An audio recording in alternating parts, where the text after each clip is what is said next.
Okay, so I needed to put lights in my N-scale passenger coaches.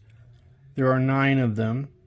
I looked all over and I did find that there was a manufacturer that made pre-made ones, but they're completely out of stock or discontinued or whatever. It was unclear.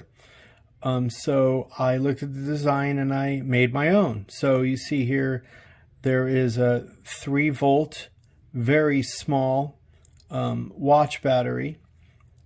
There is lights that I got from Evans Designs, a string that operates on 3 volts.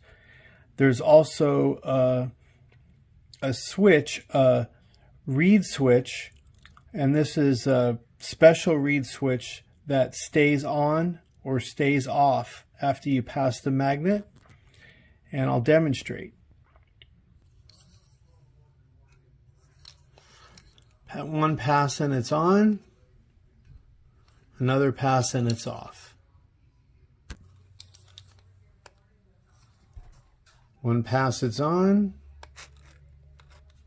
and off.